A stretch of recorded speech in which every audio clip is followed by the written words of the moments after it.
Let's see. Oh, wow. Yep, that works.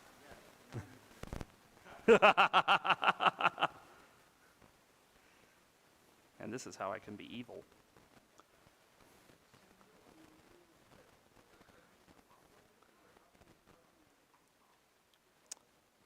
With a lot of care, patience, and having a good sense of smell.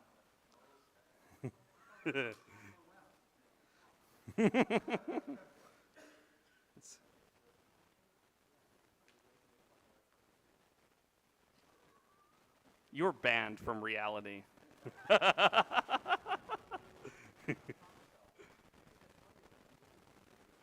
Oh, wow. Yeah. No, I have talked to the Pop Cosmic people. I'm going to meet up with them, I think, at Linux Fest Northwest, actually, because Carl Rochelle is going to be there and talking about Cosmic Alpha. But yeah. Yeah, no, they're not going to be here. Yes, but no, they already were committed for Linux Fest Northwest, so they probably just didn't want to do two. Well, because it's earlier than Linux Fest Northwest, they probably aren't ready. Yeah. So I think I'll give a minute or just get started or whatever. I mean, okay, yeah. So, hello, folks. I'm here to talk to you about making Linux kernel builds and kind of a little bit of the life of a distro Linux kernel maintainer. My name is Neil Gompa. I kind of nowadays call myself an open source advocate. You might have seen in previous times and eons gone by. I would also call myself a professional technologist. I left it off mostly because I didn't want the bullets to get too tiny. If any of you were at the previous talk that I did with Davida Kavalka about Fedora Sahi Remix, you know, he kind of joked that every time I do a presentation, another bullet point grows on this list. I am trying. But I am the owner and principal of Velocity Limitless, which is a place that, you know, does engineering around this kind of open source stuff. And, you know, as part of doing Velocity Limitless stuff, I'm a contributor to Fedora, CentOS, OpenSUSE, and Magia. And through those, I have a litany of roles within all of these projects that I'm not going to read off to you, but you can feel free to look at it and gaze into all the things that I have done there. I contributed to a lot into the base system stack, notably with package management and system software delivery with RPM, DNF, Kiwi, Koji, OBS, similar things. I'm also a KDE contributor. I'm a member of KDEV and most recently of the Xorg Foundation. Yay! And another thing that is I'm a co-host of the Pseudo Show podcast. Check it out, it's fun. Well, there'll be hopefully some new episodes coming out real soon where we talk about the business of open source and the intersection of all the things related to open source in wide commercial and personal use. So we're actually here to talk about the Linux kernel, not about me. So we'll talk about the Linux kernel. The Linux kernel is special and maybe also is not special. Kind of depends on how you look at it. So when you look at how the Linux kernel is simple, maybe it isn't so special. It's written primarily in C, in assembly, has no external runtime dependencies, which you could arguably make it special, but you know, in different ways it's not special. All the subsystems and drivers are included in the kernel, and it is substantially well documented. Although if you compare that to the variety of open source projects that are out there, being substantially well documented is special in a good way. But it's also complex, you know, so they've just added Rust to the next set of languages that are in the mix. For better or worse, depending on how you look at it. But it does add some complexity to the stack. It builds user space components that are tightly coupled into the kernel with the kernel that's built. So for example, you have things like libbpf and perf and things like that that are actually not for kernel space, but for user space. But they have to be tightly matched to the kernel to be actually useful. Now, in recent years, there's been this tug of war between whether they want it to be tightly coupled or not. We've seen this go back and forth. I think now we're at the tug of war where they're now tightly coupled again. Probably in a couple of years we'll see them pull back to be a little bit more lax.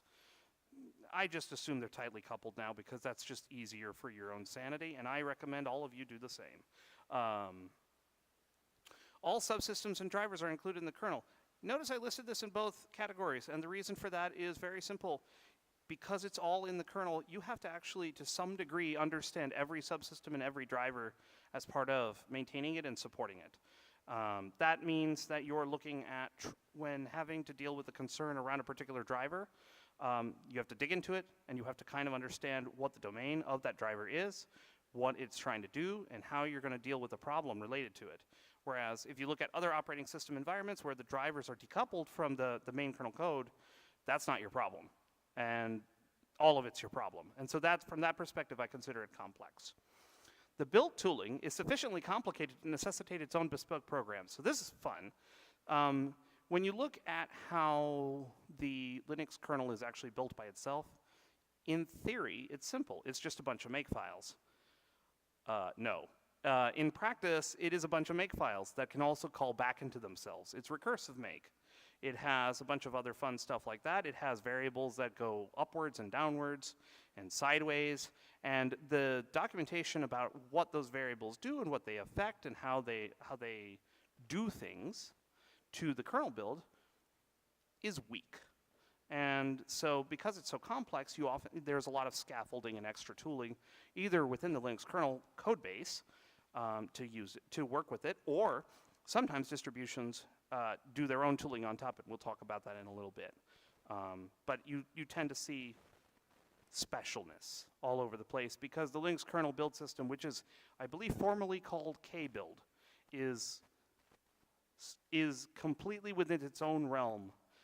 It's not in the realm of crazy like something like, say, Bazel, but it is up there in the realm of, I don't know if I am happy that I have knowledge of how this works.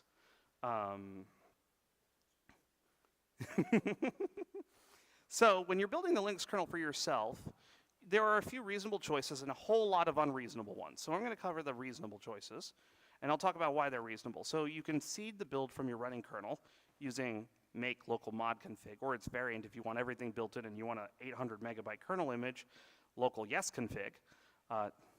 Don't recommend that. As it turns out, side note, all yes config, mod yes config, local yes config produces images that are so big that it can't be loaded by any bootloader, and it can't be loaded by firmware. So don't. Seeding a build from an existing kernel, old def config. So if you've done a kernel build before, maybe you're upgrading to a new kernel, old def config is useful because you have maybe the config that you used the last time, you put it in there and you run make old def config, and any gaps that have been discovered as part of trying to run the build again, it will fill in default values, and hopefully you get a usable kernel. Making the kernel with all the things, as I said, all mod config. This is, well, what it says on the tin. It'll turn everything on, but if anything that can be turned into a module will be built as a module, and everything else will be turned on as yes. These very simple 3 modes are probably where the vast majority of people who want to experiment with building the kernel are probably going to start from. And these are all reasonably good choices because no one has any clue what all the things do. There are hundreds of knobs in the build for the kernel, and not all of them are really all that well described, and you're not necessarily going to know what the consequences of them are. So it's a really good idea to kind of think about taking something that you know that works, working from it, and then tweaking it over, to try to get a better understanding of things. And then I list the slightly less reasonable choice of doing it interactively and selecting everything individually. So there's a number of different ways to do this. Make-X-Config gives you this nice, pretty Qt-based front-end UI that gives you little help thingies and descriptions if they're filled out in the metadata. Or you could do make-menu-config, which gives you an ncurses type UI. Or you could, apparently, there's a GTK version of this that's not by default, and I don't know why it's there, but sure, make gconfig, and that'll give you a GTK UI for no reason at all, but it's there. But the idea is that you can go through this individually, and you can look at them and make choices. This is great, I think, if you're trying to build really small kernels, if you're trying to build something for an embedded platform where it's super easy to decide what things to turn on. Often, and the reason why it's that way is that oftentimes there's a super switch of some kind that you could say platform foo, like platform Raspberry Pi, and that just turns on all the right drivers and all the right things for that and turns off everything else for you. But if you are outside of that and maybe dealing with more generic things like x86 PCs, this is going to be an adventure. Because as it turns out, computers are complicated and there's a lot of stuff in there that you don't know about. So I wouldn't recommend it, but if you are one of those, you know, want all control over all the things, it's a great way to kind of learn where all the things actually are. And maybe if you want to do it in a VM, which actually I recommend, doing make xconfig for building a kernel for a VM environment. It's a well-defined platform. You actually there's actually documentation about what your hypervisor actually provides as hardware. It's a great way to kind of learn how all the pieces lock in together if you want to like get a better understanding of how the kernel piece goes together. Oftentimes I do stuff like that where I use make xconfig to just, you know, say platform VMware, and then I have my VMware hypervisor knobs, and then I can use things like old def config or local yes config to kind of see how the different permutations of things work. And that's really useful and helpful to try to understand what the impacts are of choosing the different modes. So for example, the difference between having things as modules versus having things all built in. Or if you're one of those people who's like, I don't want to have an init-RD or an init-RMFS or whatever you want to call first stage boot, if you want to get rid of an early boot stage, while in theory you don't need to get rid of kernel modules, in practice you do if they actually involve early boot, like setting up disk controllers or graphics, because nothing will show up and then you can't mount your file systems, and that's not great. But, you know, those are all the kinds of fun experiments you can do as an individual for that. But keep in mind, building a kernel for yourself is still a lot of work. This is a cross-section of a subset of a kernel that exists that, you know, I've used on one of the environments that I have built out. And you can see that it's a lot of knobs, and while I know what most of them are, at least a couple of them I don't know, like obviously config bug on data corruption sounds real bad, and I would really like that, but I actually don't know what that does. And then config BT, I mean, I think that means Bluetooth, and some of the other things make me think that's Bluetooth, but it could be BitTorrent, I guess. I mean, it's not, but you know, those are the kinds of things. Like, a lot of these are very terse names, and there are no descriptions in these the config files that you use for the inputs of things like make old def config and whatever. So you kind of need to be able to have lookup powers by being able to read and sort through the make files and understand where they're coming from. And it's really helpful to do a couple of times doing it interactively to kind of see what the hierarchy is, and then you can understand from mapping that to these config files. But again, it's still a lot of work to do this. And again, we're not even talking about changing anything. We're just talking about building. And again, it's a simple case that we're talking about right now of building it once. When you scale this out and do this over time with lots of other things, you will find yourself doing the process sometimes completely from scratch, because a bunch of things have changed and there's no reasonable way to infer from what you previously had before to what you need to have again. A couple of times what'll happen, one thing I saw was in one kernel upgrade, I think it was like a few years ago, I went from a kernel that had an option for a driver that was one name, and then the next release it changed to another name.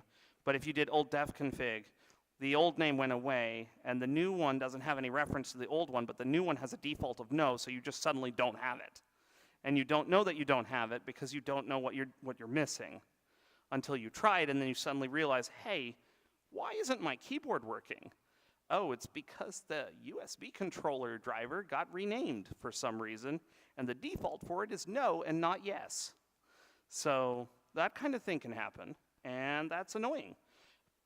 And this is the crux of, like, even if you're just doing simple, like we're gonna build and keep upgrading and then build again, is difficult because the kernel doesn't have stability for anything inside of the kernel. And that even includes the build tooling. The build tooling is intentionally not stable. They don't provide a contract for how that works other than the make commands will do as they are written out on the text literally. So old def config will do exactly what it says, but that doesn't mean it'll do what you think what you want it to do. So those are the kinds of things that can happen. And yes, and the kernel can also, the kernel build is also capable of attempting to wrap everything up into a package and install it properly. There's, you know, make bin RPM package or build deb or snap or whatever. Yeah, and it doesn't work because a lot of times those things don't necessarily match the distribution that it's being targeted for. So yes, it's fine to try it and see what happens, but if it turns out that it doesn't actually integrate with your system, you're going to probably want to take a look at what's going on in that packaging and adjust it accordingly. I know that I think in the last 2 or 3 kernel releases, the Asahi Linux people actually made fixes to the RPM spec file included in the kernel tree, because doing development without being able to turn it into a package and install it and being able to roll back and forth is super painful. And so having a simple spec file and having a simple way to produce a package that you can install is very valuable. The Debian package, I think, got revised like, I think a few releases ago, like last year, 2 years ago or something like that. But a lot of the packaging that's inside of the kernel source tree is not exactly in the most shiniest of states. But it's also an easy place to contribute if you want to, like, if you find something's not working and you can make a fix, they'll take it. It's always useful to have those working, but it doesn't mean that it's going to work just out of the box, is basically what I'm trying to get at. So the Linux kernel for distributions has to take a little bit of a different tack because they have to care about a fair number of things on top of the stuff that you have to care about if you're just doing it for yourself. You know, one of the bigger things that, you know, I alluded to when I said that, hey, when you upgrade these kernels that you wind up having a problem knowing whether your drivers are all enabled when they're supposed to be, is tracking build options based on features, architectures, and distribution needs. Almost every distribution has some kind of script that actually inspects all of the makefile trees and all the config states to check for deltas and changes to be able to detect things like config option renames, dropouts, adds, things like that, and to try to be able to create some kind of inference of what new switch mode it needs to be done. This stuff is not very good, but it is a starting point, and it at least makes people aware that something has changed. In a lot of respects, that's pretty much enough to make sure people find out and fix it. Another aspect is executing kernel builds in an isolated and reproducible way, and that's actually like kind of a cornerstone of Linux distributions. Like most software, nobody assumes in the build scripts that you're doing it clean. And in fact, a lot of the commands inside the Linux kernel build scripts, some of the commands actually depend on a quote-unquote unclean system. For example, all the local foo config modes depend on pulling the config from your running system to be able to create a new kernel build. And that is very useful if you're trying to test patches or whatever, but it is very annoying if you actually want it to do an independent build based on an independent config that doesn't have a relation to what you're running on your system. So a lot of times, I mean, it's not that there aren't modes that do absolutely do this, like the def config modes and things like that, but generating the configs and then making sure that they are actually used is extra stuff that a distribution does to make sure that their tooling does the right thing, because otherwise you get weird surprises. And like, hey, a flag you set because it was there and now it's not, but it doesn't throw errors when you pass an option that doesn't exist, because all it is a make variable. So, hooray? Stuff like that is actually something that they check. And of course, they integrating with the distribution machinery. I mentioned this earlier. The upstream spec files or Debian packages or snaps or whatever don't necessarily integrate with the distribution machinery. Whether you have grub, whether you're using some kind of hooks with systemd, or you're using an init ramfs like Drakit or whatever, like those pieces all have to be plugged in somehow. And unfortunately, we don't actually have a standardized path for handling this stuff, so we can't just have it in the upstream kernel code. Every distribution's got to do it a little special. And the last bit is something that you don't really see a lot in community distributions, but you see it more in the enterprise Linux distributions like RHEL and SLES. You see backporting features and fixes to align with the user space needs and the requirements, because Again, remember what I said about how the kernel includes user space components and things like that that are kind of tightly locked with what you have in the kernel itself. At least in enterprise Linux distributions like RHEL and SCaLE, RHEL being Red Hat Enterprise Linux, SCaLE being SUSE Linux Enterprise, those two, what they typically do is they break out the user space components and they build them as separate packages.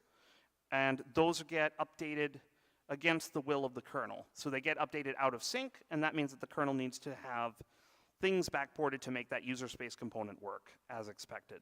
So things like that can happen. And then there's, of course, other pure user space things that actually technically require, you know, SysCall interfaces or things like that that exist in the kernel that maybe came from a newer one but need to be brought back because XYZ application uses ABC feature, which, oh well, you have to deal with it. But these result in distributions implementing tooling on top of the Linux kernel build process to enhance it for these needs. So in particular with Red Hat distributions, all the kernel stuff goes into a central repository called the Always Ready Kernel, part of the Continuous Kernel Integration Project, otherwise known as SCaLE. Yes, I didn't choose the names. Don't look at me. I don't know. They could have better names, but this is what it is. I live with it, so do you. But this Always Ready kernel stuff that is mostly around the idea that at any point in time, the tree can be branched or forked to create a RHEL kernel that actually works, because it continuously tests both the RHEL and Fedora configs inside of there, or in theory, any other distribution variant config. And this is necessary because, particularly with Red Hat Enterprise Linux, they fork the kernel at a particular point in time, freeze the version, freeze the interfaces, and then backport the hell out of things from the future back into it. And that is, there are many talks and papers about how that process is done. I'm not going to get into it, but it is an important factor to consider about the design choices of this, because if they didn't do it this way, you're talking about a kernel package SRPM that has probably somewhere close to 500,000 patches by the end of a RHEL lifecycle. That is a lot, and I promise you no build system can handle that. Well, maybe not 500,000, but a lot. It is many tens of thousands and maybe hundreds of thousands. I think at one point I saw one that was like 89,000 patches when it was all blown out based from the tag that it was branched from and pulled all the way up, and it's like, oh, yeah, I see why you don't maintain these as patch files on top. That's a lot. And in ARC, the way that it works is there's a Red Hat folder that's mangled into the source tree or merged into the source tree that includes all the distribution setup scripts, and then it's hooked back into the parent make file. So they modify the parent make file at the top of the tree to call into the Red Hat folder to do all the things. A notable feature of this particular setup is that all the configs that you set, if you remember from a few slides back, I showed you this list of config options that are being set. In the ARC setup, each config is actually a small file, and what it does is it goes through and evaluates each of the config options and generates the kernel build system compatible config file after verifying that all the options exist. And because it does it that way with a per file option file thing, it is very easy to track these things from commit to commit to understand what's been changing and what's going on. So coming down from ARC into talking about the Fedora Asahi remix. So the Fedora Asahi remix is a derivative of Fedora Linux optimized for Apple Silicon. As I gave the talk yesterday with Davida Kavalka about the Fedora Asahi remix, there's a lot that goes on in there. This is just purely the kernel part of this. In the kernel part, it comprises of 3 major changes: a large patch set from the Asahi Linux repo targeting a major kernel version, so for example 6.6. The configuration changes to turn it on, so everything is pretty additive. It's designed to be additive so that you can just switch the knobs on and get that done. And then enabling a 16K page size flavor for ARM64. This ARC model helps by allowing us to reliably maintain it in a way that it minimizes split brain. So for those who don't know what split brain is, it's the concept of which something lands and then something is changed, at different intervals, and they don't line up, and so something breaks because they're not coordinated correctly, and so you get weird states in the end.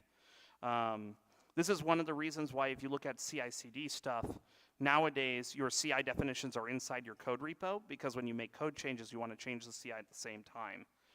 In the era before this, where the CI stuff was in a separate repo or stored in the application or somewhere else, somebody would change the code. But the CI wasn't changed to go with it, and so all the tests fail, and then it can't land because the tests haven't changed, and no one likes that. And this is the same kind of approach. If you're changing config and you're changing modes and you want to have all that all tested, you want it all to happen at the same time, that's one of the advantages of this particular approach. But the challenges in building this do not start at the beginning. They come from moving to newer kernel versions. So getting actually started and getting a kernel out the first time, it's easy. It's you bring it up, you pull the patches in, and you turn on the features and you're done, right? Well, the next time you have to do this, then you got to pull all those changes up and you got to reapply them on the new version. You have to make sure that they work, that the code changes underneath it haven't broken something, and they inevitably do, because the Linux kernel maintains no stability in its own code. There's a document inside of the kernel source tree that explains that you don't actually want this, because the trade-off for this is when you have that kind of stability, you can't really do major architectural fixes very quickly, because you have this, backwards compatibility and forwards compatibility concerns, and they just don't have any of those. And this is a very common thing to happen, and this is one of the reasons why, if you look at Linux distributions that operate in a way that they engage with the community, they tend to say, we want you to have these changes upstream. We will only backport things that are in the mainline tree, because ultimately they don't want to carry it forever. And with Fedora Asahi Remix, I have to carry the patches basically forever until they land. And it's been 2 years now, and the patch stack hasn't actually gotten smaller. And one of the consequences of this that kind of sucks is I can't actually move to new kernels as quickly as Fedora does.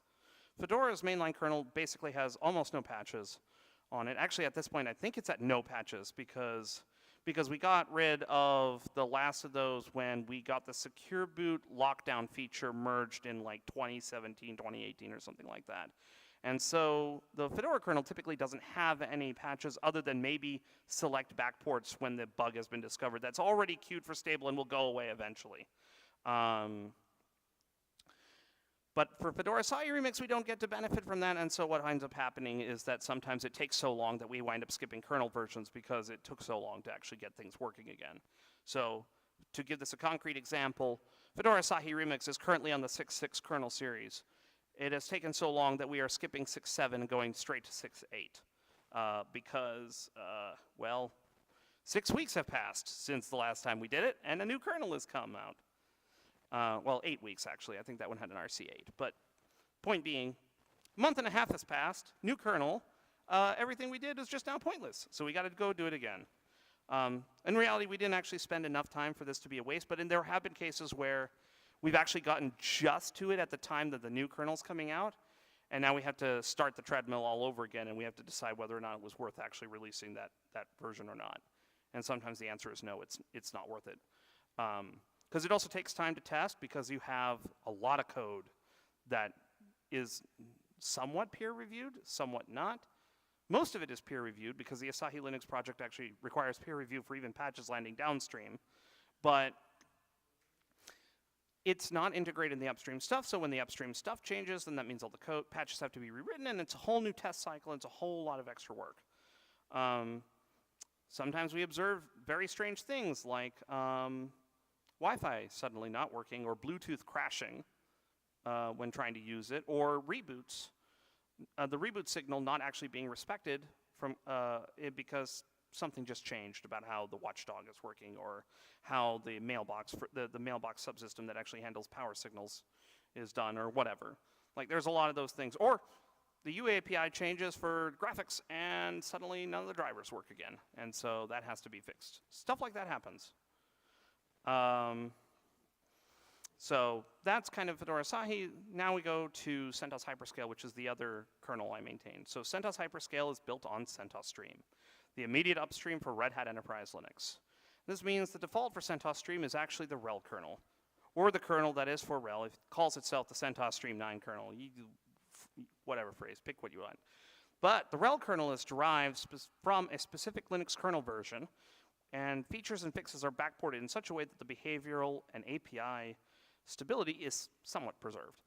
So they try very hard to successfully lie about what kernel version they are. So if you look inside of a RHEL, of the RHEL 9 kernel as of, I think we're on what, 9.3?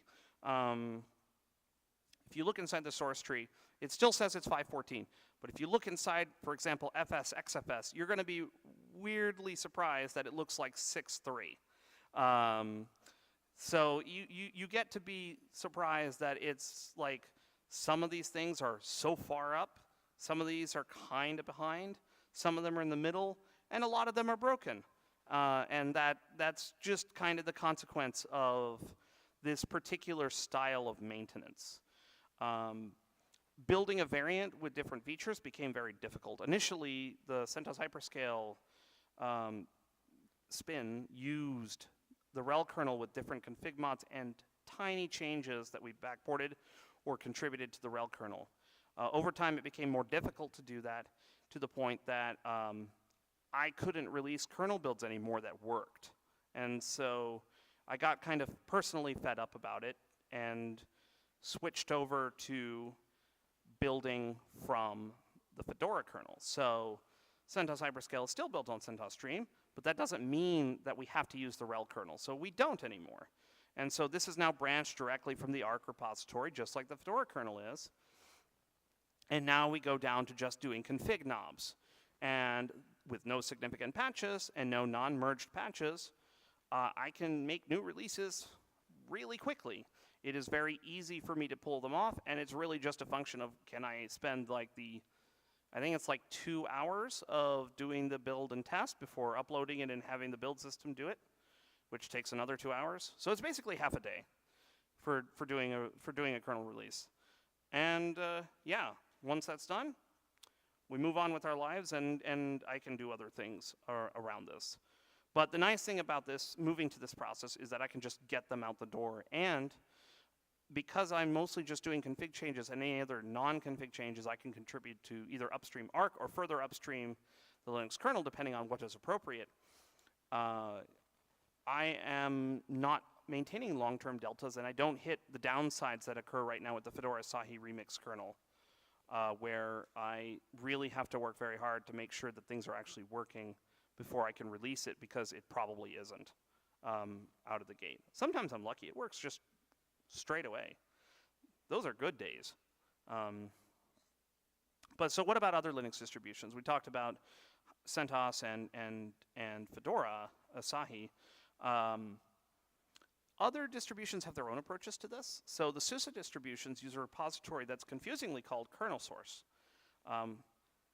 And that is actually not the source code of the kernel. That is the source code of the patches and scripts used to generate the packaging files to then build the kernel in the build system. So this they as part of their setup, they export another repository called kernel that actually includes a fully constructed Git tree of all the things. The kernel source export goes to the build service, the OpenSUSE build service, and the prepared source tree just goes to another repo on GitHub so people can look at it.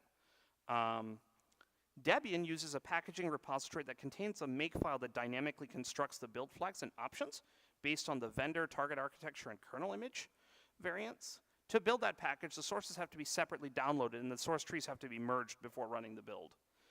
So Debian does what in some circles they call split packaging, whereas Red Hat and Ubuntu do what's known as merge source or source Git packaging. Source Git is a confusing term, so merge source is much easier and explains what it is. Ubuntu uses a variant of the Debian style, but they merge the sources with it for the similar reason that Arc does. So Ubuntu basically takes Debian's kernel packaging as its upstream, pulls it down into its own kernel source tree, and then starts cherry picking, backporting, or adding custom features into their kernel. They call this, if you look in their Git history, they call it Ubuntu sauce. And you can always find them if you type in the words Ubuntu sauce into a Git log search. And you'll get to see all the sauce that they add. Each Ubuntu version has its own repository named after its code name. For example, the upcoming Ubuntu 24.04 LTS has the Noble repository because it is a noble something or other. Arch, Magia, and OpenMandriva all have simpler packaging schemes that are much more similar to how you would do it as an individual. It's a unified, simple config file that is just updated alongside it. It gets, injected into the makefile build system, and it gets picked up and it gets run. So this is the closest to how an individual would do it. And it's actually pretty similar to how the packaging works with for example, the spec file that is included inside the Linux kernel tree if you were to actually run it instead of doing it from the makefile. So when you're talking about this, the point I want to make is that building the Linux kernel for distributions is really about the long haul. You want to be thinking about how you're going to keep up with it over the long period of time. So that means a lot of times you see packages, and this is not just the Linux kernel, this is pretty much everything. If you look at any Linux distribution, the packaging is optimized around, okay, you have a lot of upfront effort, and then for the longer term, you have this payoff of not actually having to do a lot of work to keep things up. If you wind up being in a situation where you have to do a lot of work every time, then something has gone horribly wrong, because the idea is that it's not supposed to work that way. So, but in spite of the differences, as I outlined with, Fedora, Sahi, CentOS Hyperscale, even SUSE and Red Hat and all these other, and Ubuntu and Debian and all these different ways that they do the packaging, these characteristics are all there, right?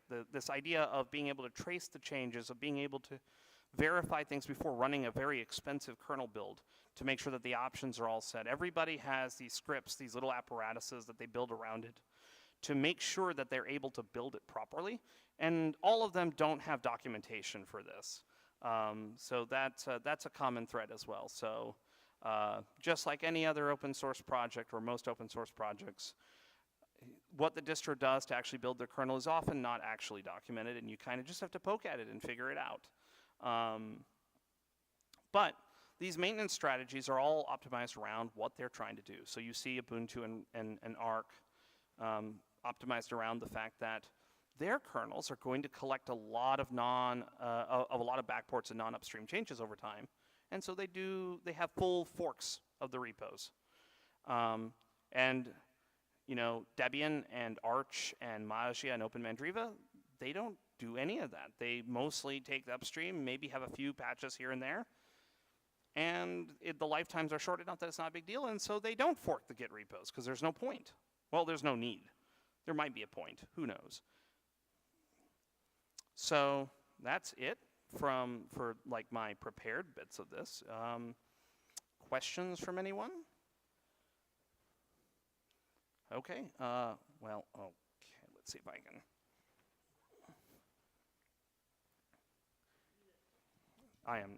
Here you go. I am not eating anything. Is it working? Cool. Have you contributed to the upstream kbuild project? It seems like if the RPM build isn't working, there might be an opportunity there to make things better. I've thought about it.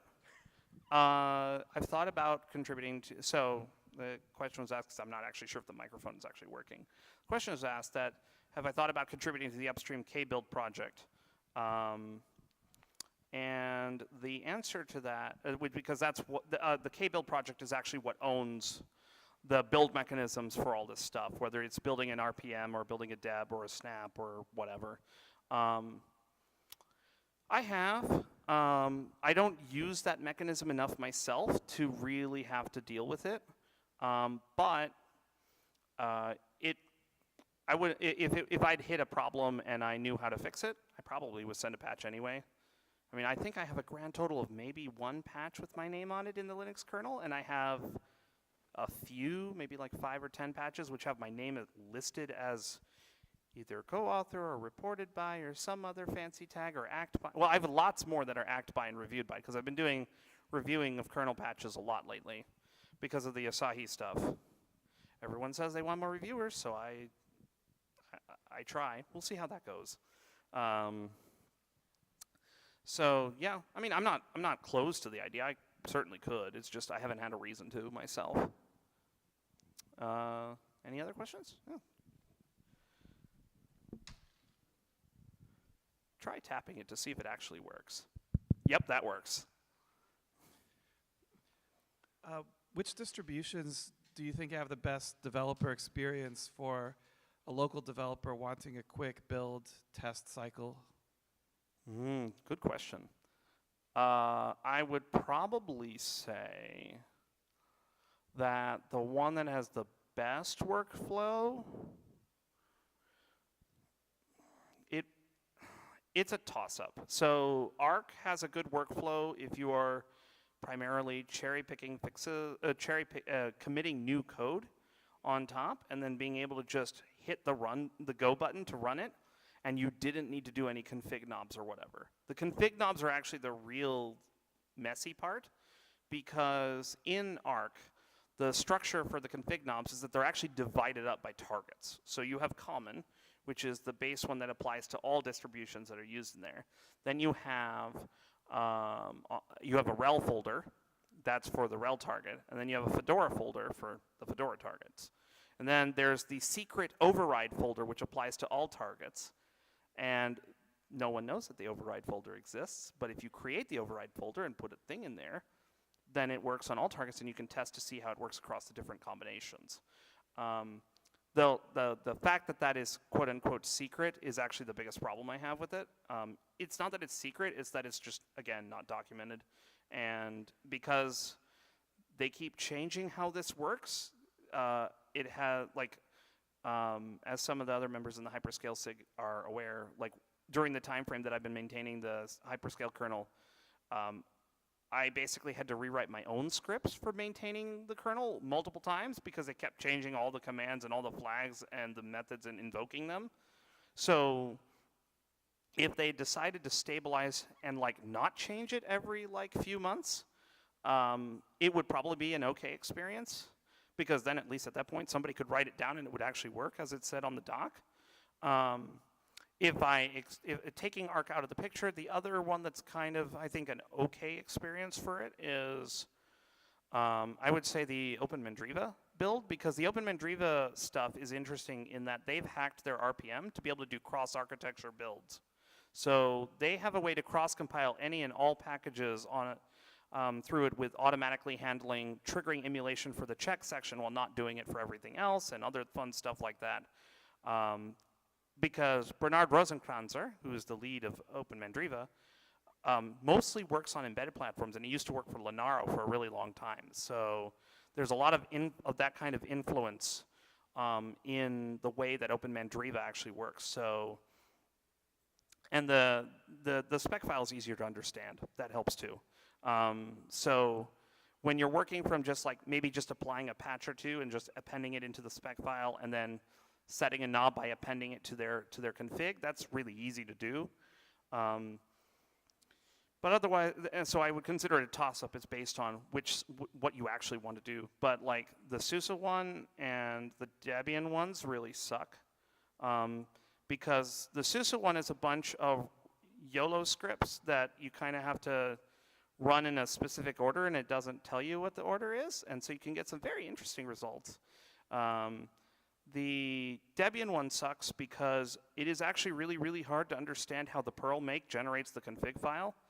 There's a double Debian folder, so they have a Debian and a Debian.master, which then calls into itself, that generates the files and puts it back in and rewrites the build as it's running so that it re-executes itself and does things. That's terrifying to reason and scares the crap out of me. I don't like it.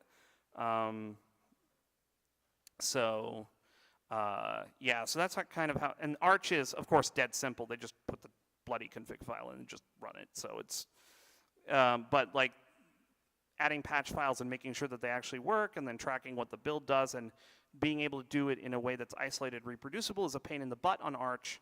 So I give it points down for that, because you'd get unexpected side effects from your host environment. Like make package by default doesn't give you a chroot. It just does it on your system. This is how all the AUR helpers work. This is how all that other stuff works. So you just get into no fun land when you're trying to figure out what's happening. So for a lot of packages, not just the Linux kernel, I consider kind of the Arch stuff to be kind of the bottom tier here for that. They traded away a lot of complexity, and in a consequence also traded away a lot of reliability, which I'm not a super big fan of. Thanks. Yeah. I'd like to ask, like, what's diffconfig actually good for if none of the distributions are using it? I'm sorry, what? I didn't quite get. So, like, there's make diffconfig, right? Yep. Yeah, but, like, none of the distributions are actually using it. Because the Linux kernel is not made for distributions, it's made for the developers. Right? But, So like, the whole make build process, all the things that are actually in there, they're not made for distributions. They're not made for users. They're made for the Linux kernel developers. This is also the reason why most of the apparatuses that Linux distros develop never make it into the kernel itself. Like, there's no technical reason that the config file needs to be one ginormous .config file rather than a bunch of... Is this like actually just being ashy? Let's just not. There's no technical reason why it can't be done in such a way that you could have each config setting be its own file and have drop-ins and stuff like that. Other than they don't care and don't need it. And they don't care to need it because for them they're just maintaining this one big file and they just twiddle a knob and call it a day, or they use the IK config, their in-kernel config, to source it and then rebuild their system with new code to see how it works. And for their workflows, it's not important. But for distro workflows where they're never doing host equals target, it matters a lot more, and so this stuff has to be managed differently.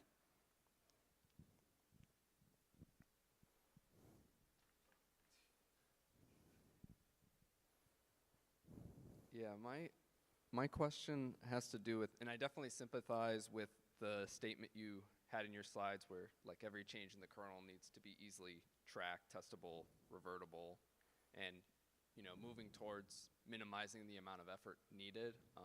So being like somewhat newer to doing like kernel work, maintaining like different potential like kernel forks, I guess just based on like your presentation and in your experience, what would be like your suggestion for trying to maintain so many forks and different kernels? Like, is it the ARC?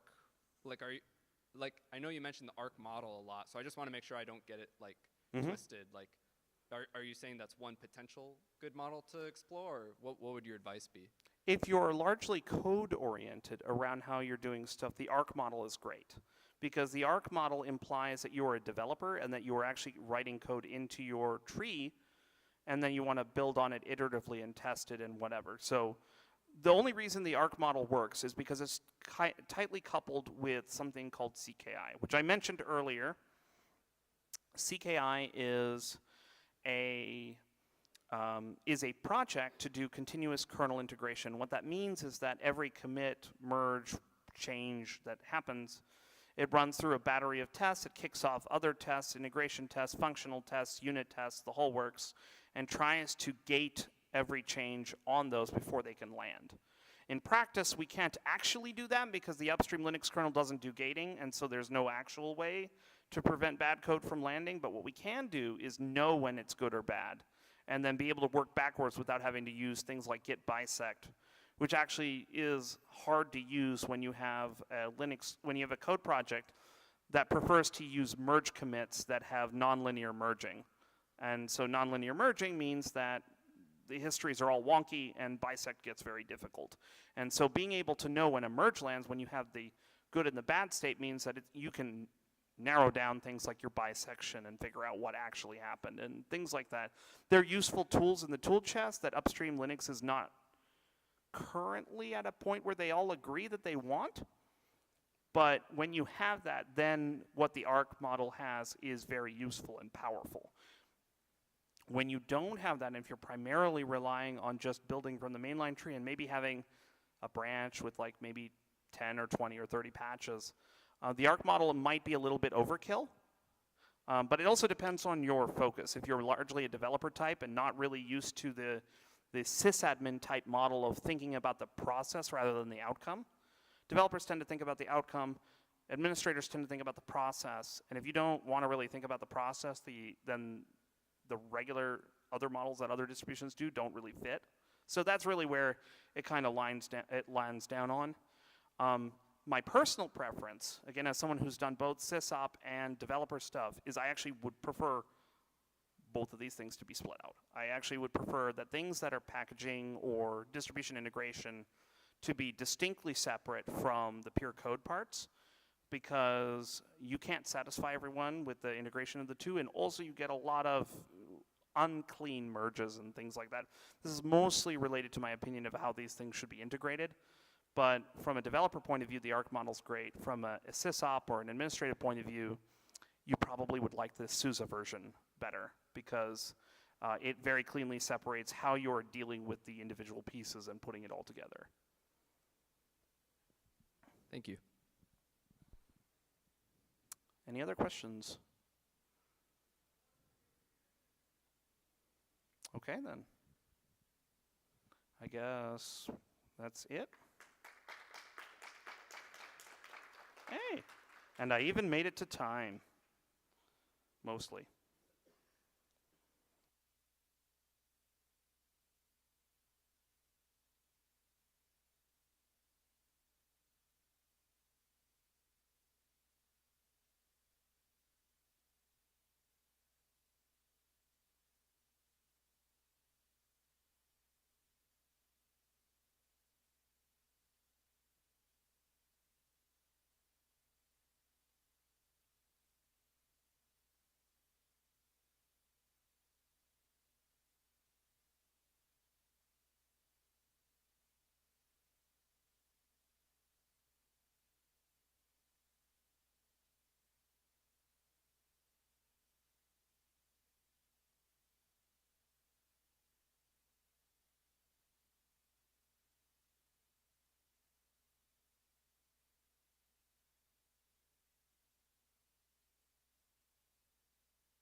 check. Hello. Good.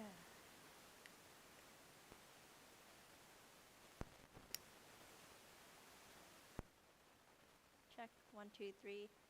A B C D E F G H I J K L M N O P Q R S T U V.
just gonna go ahead and get started.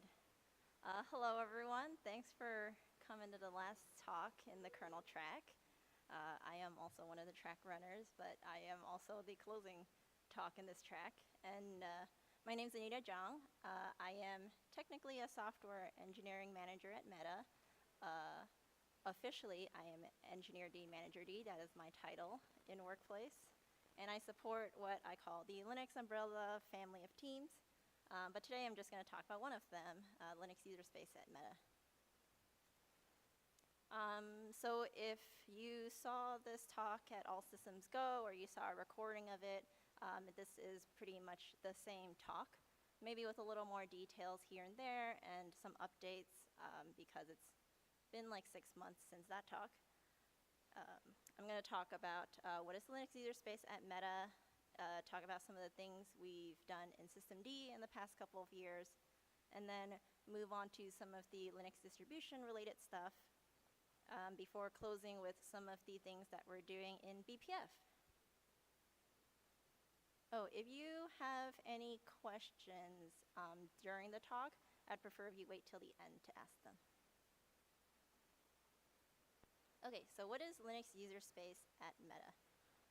The whole philosophy behind the Linux-related teams at Meta is that we are upstream first. We have some hyperscaler problems that I think other folks are also interested in finding solutions to, and also other companies also have solutions, problems. So by coming together, we can kind of work on a general solution in like a well-established project that we can all benefit from. So the Linux teams at Meta specifically, I'm referring to the kernel teams. We have a team of a mix of maintainers and contributors to the Linux kernel, as well as the former operating systems team, which I'll talk about in a bit. Yeah. So a brief history of how the Linux Userspace part got started. The operating systems team at Meta, their charter was contributing upstream and building community.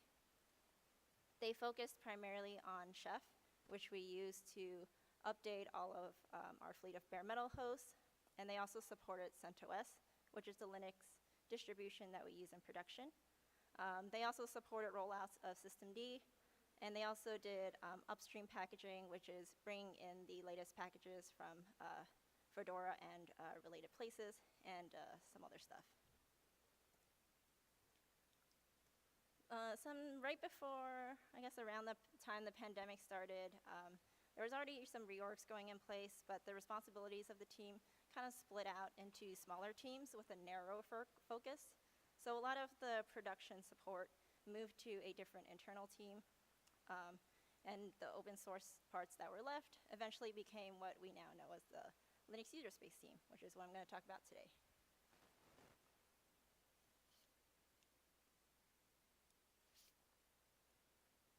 So today, we basically still work on Linux distributions and upstream packaging, primarily in Fedora and CentOS, though we also have some contributions in Debian as well, and Arch. We still do a lot of community building, such as these. We come to events and meet with other users of Linux and things like that, as well as maintainers. We still contribute heavily to systemd. We employ a few maintainers of systemd at Meta, though really only like 1 or 2 are active at the moment. And we make we're starting to make more contributions to BPF as the application space. We already have a kernel team that contributes heavily to BPF.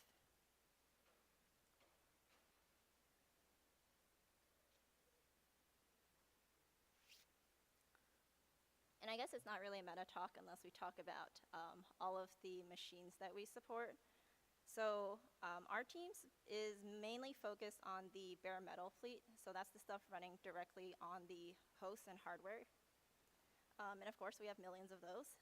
And for the most part, it is a largely homogeneous fleet of mostly for compute, though increasingly, as you know, like with AI, we have more GPU-related hosts as well. For the most part, teams still maintain their own collection of bare metal hosts. We also have a huge pool of shared hosts that most engineers will be running their services in containers, and those end up on the shared pool. On the bare metal fleet, at this point, we're over 98% upgraded from CentOS Stream 8 to CentOS Stream 9. Systemd in particular, we actually deploy as it's released. Next week, we're going to start rolling Systemd 255. We're currently on 253. We're just skipping 254 because of we kind of missed that window during the holidays. If you're interested in Systemd releases in particular, 2 years ago, Don and I did a talk at CentOS Dojo about how we release Systemd in hyperscale. So moving into some of the stuff we've done with Systemd. The first thing I'm going to talk about is Systemd UMD. It is a Userspace out-of-memory killer that uses cgroups 2, pressure stall information, or PSI, and et cetera, to make kill decisions. This started off as a Facebook incubator project called UMD. The Systemd UMD part of it is just kind of taking the policy and ideas behind UMD and making it work in Systemd. If you're interested in more of the technical details, I did a talk on this 3 years ago at Plumbers. The graphic, you don't have to pay too much attention to it. It exists mainly so I can talk a little bit about how Systemd UMD is different than the kernel killer, for example. So kind of the magic sauce behind Systemd UMD is PSI. So pressure stall information is a way to kind of quantify the amount of time that tasks are stalled.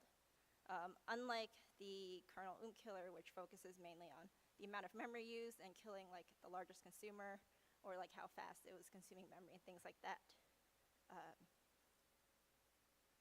The thing about PSI is that it only works on cgroups, so I do get a question a lot about whether UMD can support per process killing, and I think just with the way PSI works, that's not really something that we can do in the confines of Systemd UMD.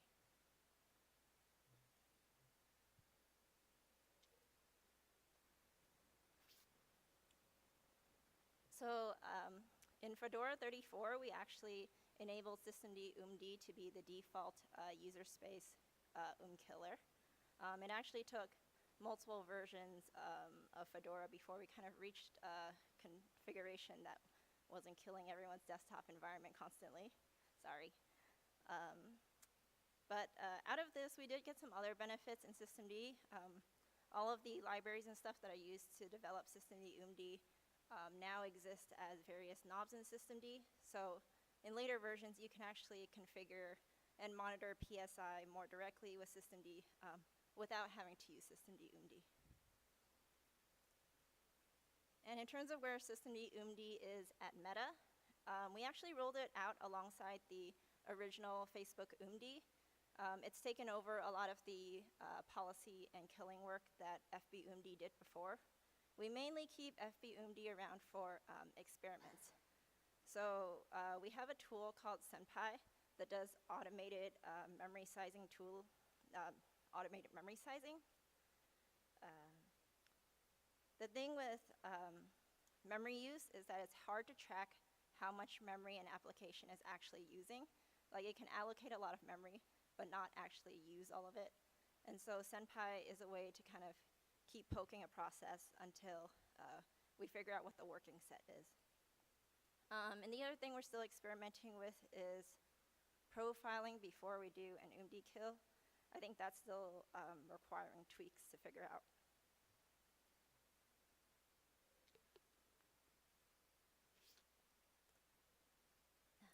The next thing I'm going to talk about is Systemd networkd.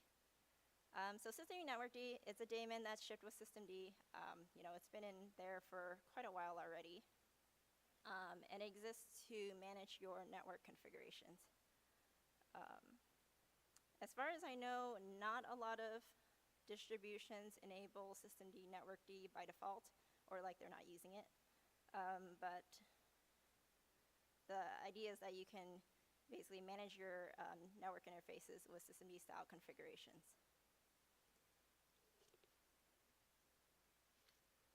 So up until about 2022, Meta was still using network scripts to manage their network interfaces. But network scripts are actually deprecated in RHEL 8. Thanks to our friends at Red Hat, we were able to keep using it until up until the end of CentOS Stream 8, basically. But for CentOS Stream 9, we decided to go all in on a more modern network manager. And in this case, we had chosen to go with systemd networkd. Kind of in order to drive home some of the benefits that we're getting with systemd networkd versus network scripts, at least to configure the basic network interface, it's on the network script side, it was a root file and an ifcfg file. For networkd, that's a .network config. If we needed to configure a virtual interface like a bridge or a tunnel, for networkd, that's just adding a .NET configuration. Network scripts is kind of limited in the number of, or like the types of virtual interfaces you can make, but you just do that in the same like ifcfg file. .link files are a way for you to kind of configure the NIC settings, which in network scripts, we don't have that directly, but we were making a bunch of ETH tool calls in Chef and wanted to kind of drive home that we had a lot of ETH tool calls kind of scattered throughout Chef. And so being able to, centralize it all in a .link file was nice. And then there was a bunch of other stuff like syscuttles that we were also configuring out of band. We had to implement our own custom health checks for network scripts, and also logging that. All that stuff we kind of get for free with networkd. And I guess it's just nice that we don't have to rely on a bash scripts to configure our network anymore. Everyone likes that, right? So systemd networkd at Meta, it is rolled out as a part of CentOS Stream 9.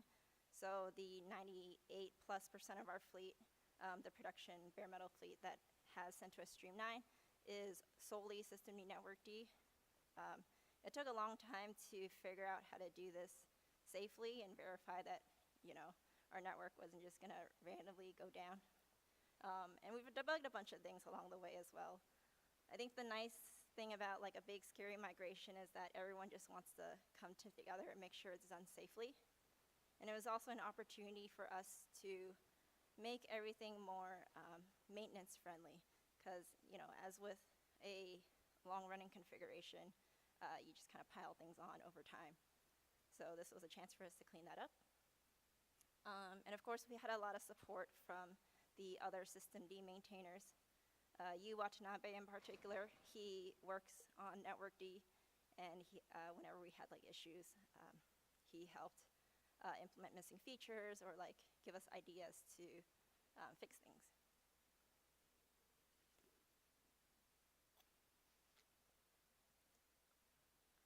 So systemd journald, it's probably the most simple daemon in systemd. It just collects and stores your logging data.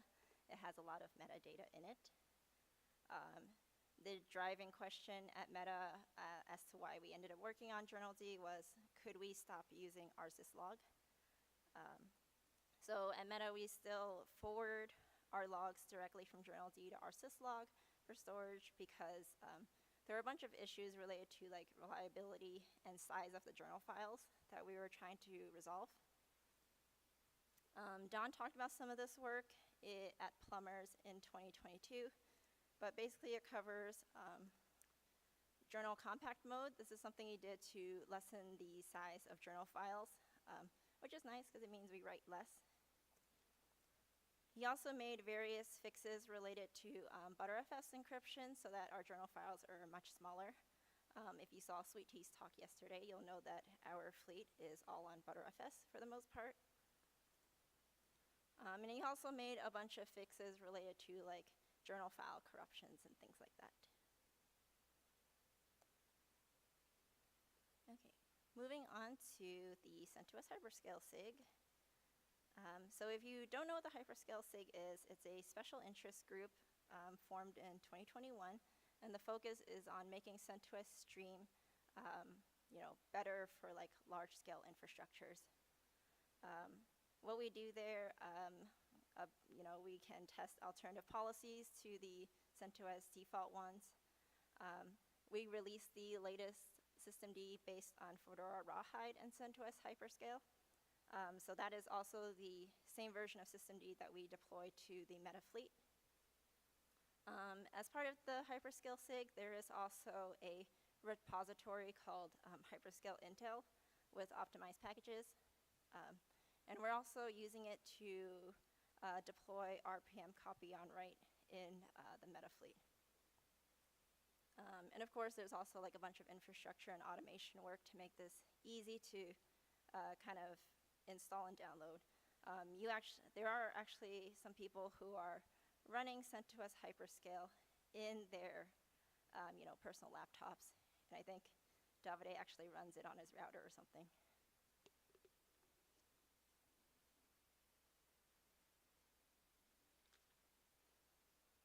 So moving on to the Fedora Asahi remix.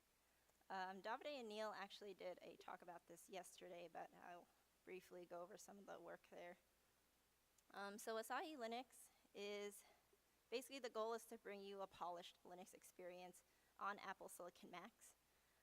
And Fedora Asahi Remix is the official flagship Linux distribution for Asahi Linux. And we're interested in this because it gives you basically a high performance, reliable, and pretty readily available ARC64 platform. We brought together, we went and got together with all of the community members. It's really nice to see a bunch of motivated people do something really cool with technology. And for us, we actually have a few kernel developers who are using it as their daily drivers. And Yosef actually did a blog post about how he's using Asahi Linux for ButterFS FS tests. Okay, so now I'm going to go over some of the work we did with frame pointers.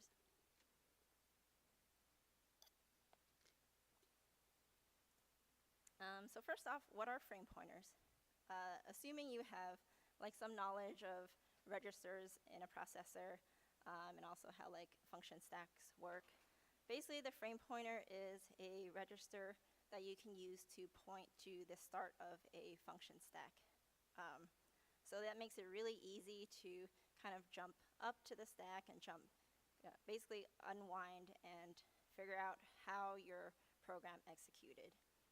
This drawing in particular I took from the BPF book from Brendan Gregg.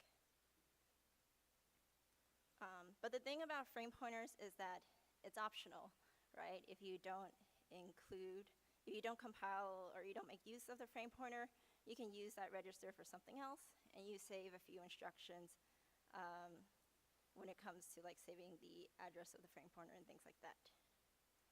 So actually, since 2004, frame pointers were not compiled in by default, and this was across many different distributions. So like I said, you get some performance wins, especially when in the days of 32-bit systems, you only had 6-ish registers, and they were only 32-bit in size. Nowadays, you have 16, and they're all 64-bit, so that is less of a problem. And like I said, if you don't compile in the frame pointer, it actually makes it really hard to unwind stacks, which you kind of need for debugging, profiling, and tracing. And Brendan Gregg actually, last night, he posted a really good blog post about the history of frame pointers and where they are now. So frame pointers enabled by default in Fedora. As part of Fedora 38, we at Meta, a few of us got together and decided to kind of make frame pointers, turn them back on by default. And this required a lot of benchmarking and exploration because I think a lot of people were bitten by the performance of frame pointers in the past. And so we had to do a lot of work to make sure that those regressions would not happen, or at least they would be an acceptable amount of regression. So after all that, the steering committee decided to conditionally enable it for Fedora 38 and see where it went from there. Some architectures already had frame pointers enabled by default. A few architectures we omitted because we didn't have them available for testing. And then Python 3.11 in particular had opted out because they saw some pretty huge regressions. But in 3.12, they actually recommend enabling frame pointers, so there were probably some potential fixes and things there. For Fedora 40, the decision was reevaluated, and actually frame pointers are now here to stay in Fedora, hopefully forever. Shortly after the Fedora default, or the Fedora change, was accepted and things like that, Ubuntu 24.04 LTS also enabled frame pointers by default, and recently Arch Linux is also enabling frame pointers by default. So what benefits have we gained since Fedora 38 at least? So Christian, the maintainer of sysprof, he actually rewrote or redesigned sysprof in Fedora 39. And as part of that, he did a couple of case studies. He actually found some, by using frame pointers and his new shiny profiling tool, he was able to fix several performance issues in Fedora, some of which were, at least one of them was in systemd because I stamped his PR, but it was a good blog post on case studies of how you can use frame pointers to actually improve performance. Okay, so some of the newer things we're working on with BPF Shiny.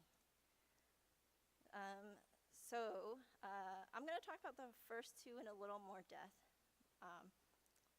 But the last three, we actually had some talks about it already. So yesterday, Dan already talked about SCaDex, which is a way to write Linux kernel schedulers with BPF. And then the last one, BP filter, Quentin had a talk last night, and it's a way to speed up IP tables by converting some of the rules to BPF instead. BPF trace, I'm going to glaze over a bit.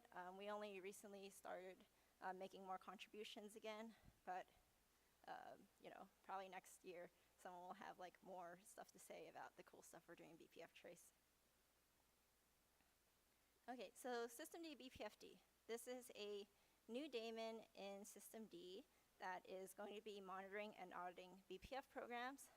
This is currently still in review, but I think we have a couple more ideas for detecting issues with loading BPF programs and things like that. This was originally tied to the work with BPF token, which I'm going to talk about next. But I think the issue that people keep talking about is it's not always easy to get observability about BPF. And so that's kind of what systemd BPFD is doing now. And then there's BPF token. So this was merged either end of last year or earlier this year. But the work on BPF token spun out of the need to use BPF inside user namespaces. So I'm sure if maybe a bunch of you have containers and you're like, why can't I use BPF inside my container? Well, it's because of the privilege issue. So with BPF token, you can actually delegate BPF permissions from a privileged process to an unprivileged process, and that will actually allow you to run BPF programs inside containers and user namespaces. And we will actually be working on adding this functionality to Userspace soon, ideally in systemd, but it kind of depends on where the design goes, which is kind of in discussion right now. So that's all I had for today. Linux Userspace wouldn't be where it is without the people that make it happen, and these are some of the people who are on the Linux Userspace team. have any questions, you can ask now, or you can contact me at my handles there. No. Thank you.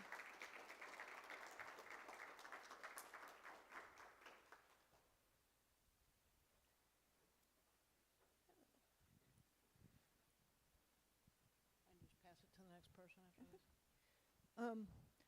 I've advocated turning off our syslog, but I hear dark comments from people that systemd journal D, as you kind of mentioned in passing, is subject to corruption, and you end up with a binary file that you can't read. How great a danger is that? There are some narrow cases where, to be clear, I believe these are resolved already, but in the past, we've run into cases where, like, if you immediately shut down or power off without cleanly finishing writing to the journal, we lose some logs. But some of the fixes in the past year should resolve that. Like, we're able to skip over corrupt entries and things like that. As for recent corruption issues, we haven't really seen as many now. So it's hard to, I guess it's hard to quantify the real risk that now that we don't really see them. I appreciate all of the upstream focus for things you do with systemd and CoreOS or CentOS.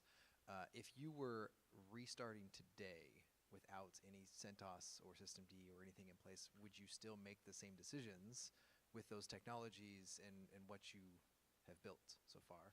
And the second question, from what I understand, most of your services that get deployed on this fleet are containerized. And I don't remember if that's still Tupperware or what that orchestration layer is, but would you still be going with that, or is it tightly integrated into other things you do that is requiring from the bottom-up systemd sort of management? Right. So the first question was, if we were to start fresh, would we still kind of make the same decisions as we do now? That's really hard to say, I guess. I don't think there would, even if we start fresh, I guess, assuming like we would still need to have Tupperware, SMC proxy, and all of our other internal infrastructure, it's hard to imagine how we would reconfigure everything, or like if we could just plop it down. I don't know. I can't give you that answer. I do know some of the decisions we made to work on a few of our open source projects. Maybe some of them were related to whether we were legally allowed to use some of the other projects and things like that. So no, there would probably be some differences, but as for what it would look like, I have no clue. Lawyer-driven infrastructure is a real thing, I understand. I guess if you wanted me to answer the second yes, one. sorry, that was the second Yeah. part. So we are still using Tupperware. Like I said, it's hard to start over and kind of rip everything out. Still Tupperware, still write our own containerization system. As for what's changed inside the container, we used to run BusyBox. That's now systemd. And it took quite a while, but we did end up upgrading the container OS to also CentOS Stream 8, and they are also working on their upgrade to CentOS Stream 9 now. And I guess we're moving towards a world where we are able to run more than one service inside the same container. We're kind of moving a little, for some jobs that need like multi-service workloads and stuff like that. I have so many more questions with nested systemd now, but does anyone else? On the systemd UMD, could you comment more on how responsive it is compared to the kernel UMD? Is it able to capture processes that are gradually increasing in memory and stuff like that? Sorry, I missed a little bit of the middle. Which component of systemd are you talking about? UMD, systemd systemd UMD. UMD? Yeah. Yeah. And what do you? Is it more responsive than the kernel UMD in terms of process that slowly grow in memory and other parameters? Oh, okay. So is the question? So the question was: is systemd UMD more responsive than the kernel killer? I would say not necessarily. We do have like intervals of polling, which I guess are not necessarily faster than what the kernel can do. But it's very different because, you know, the kernel killer has a bunch of stats that it's looking at, and UMD has like a completely different set of stats that it's looking at. So they respond to kills in different ways.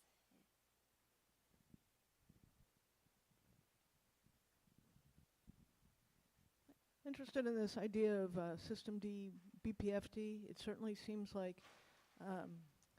using the service infrastructure that systemd has to conditionally load BPF programs depending on the state of the system or associate them with targets could be really powerful. I don't know, for example, if systemd has the language to express start this service if another service has failed.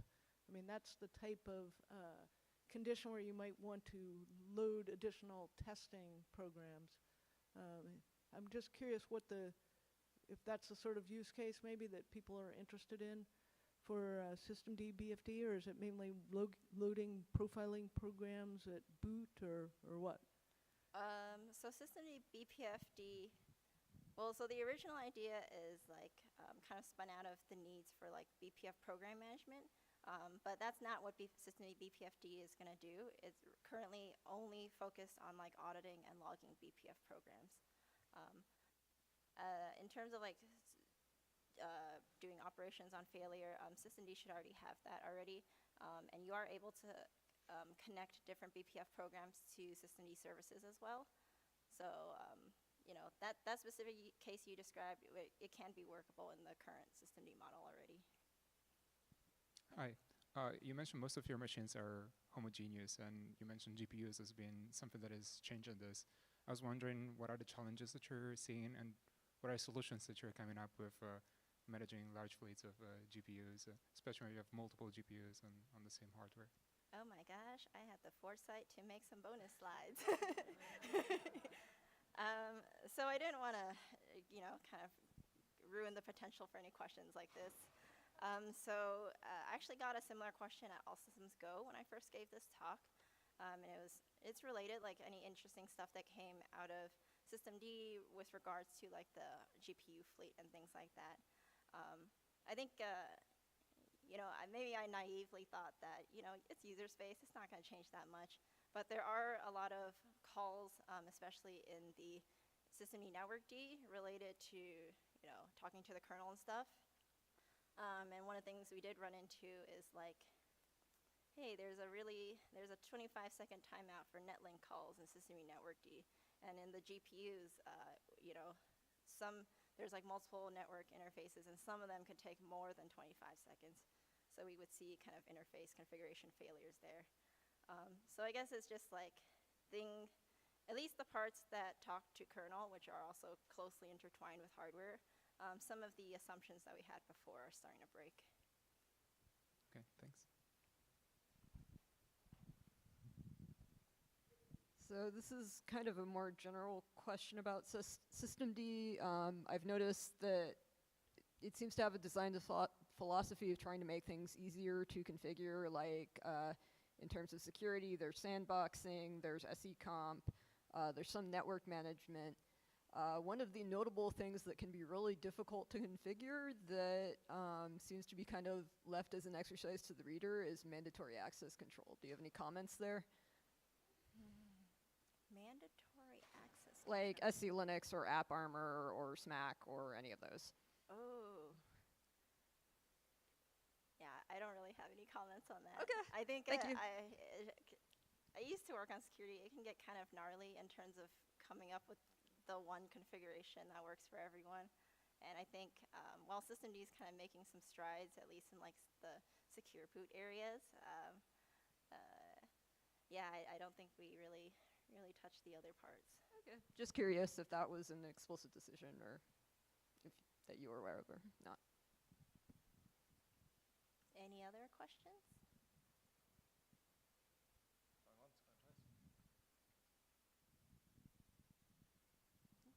Great, thank you.